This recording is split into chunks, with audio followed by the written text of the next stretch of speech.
Thanks for bringing that up. Welcome. So when you left high school, what did you do? Went and worked with my dad in doing carpentry. Okay. Yeah. How did that go? Shit. What did you learn when you started doing that? Because I think there's a lot of kids that have parents that have particular jobs and they want to bring the kids into the business. What did you feel were the benefits and the downsides of doing that? So what I really wanted to do was be a full-time drummer because I was playing the drums and I was actually doing some gigs in my dad's band at that time. Yeah. So I wanted to do that. I wanted to go to the Conservatorium of Music and study.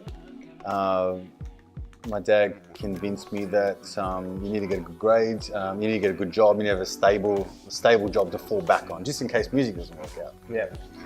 So the negative part of it was that it just sort of reinforced in terms of academically that it's not a strength of mine. Yeah. So I went to TAFE and like I did fucking carpentry and joinery twice, did the first year twice. You know what I mean? It was just always failing like the math side of things and shit like that. Yeah.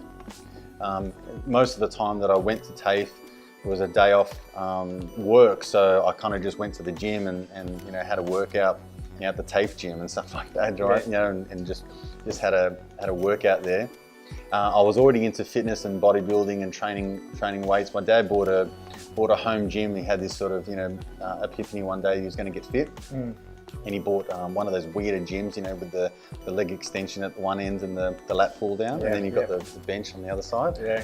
All right. So he bought one of those, never used it, but I did. So I got stuck into it and started pumping weights. So the negatives is that when I went to work, the jobs that I got most of the time were the labor jobs. Right. So I'm the one that moved the bricks. I'm the one that mixed the mud. I'm the one that dug the fucking trenches. Yeah. So. And whenever my dad would have a job to go to, and he'd say, like he'd bargain with, say, the bricklayers, right? And he'd go, if I give you my son as a labourer, will you do it for this? And they're like, yeah, no worries. So he'd pay me first year apprenticeship wages, right? And then I would go and labour for these guys. So they're saving, whatever, $250 a week, but my dad's only paying me 110. And he's getting the discount, right? So. He was pretty good at that wheeling and dealing stuff business, like that. Yeah, that's right. All right. So again, this is where he uses his powers for evil, and I use them for good. So I help to encourage people, do things for themselves, and he just sort of wheeled his way around about getting things, for himself. So, but that's what I was doing. I was always digging trenches and all that kind of stuff. I lasted a couple of years. I went and did some work with a family friend, family friend of ours. Again, in that sort of joinery, so I was just building kitchens and all that kind of stuff. Yeah. But as was in carpentry, I never really built anything. I always dug trenches, moved bricks, and mixed mud. When I got to doing joinery, I was like, well, it's not labour intensive, so I'm putting kitchens together. But it wasn't the case, because as soon as they saw me, they said, rightio, you can do the deliveries. Yeah.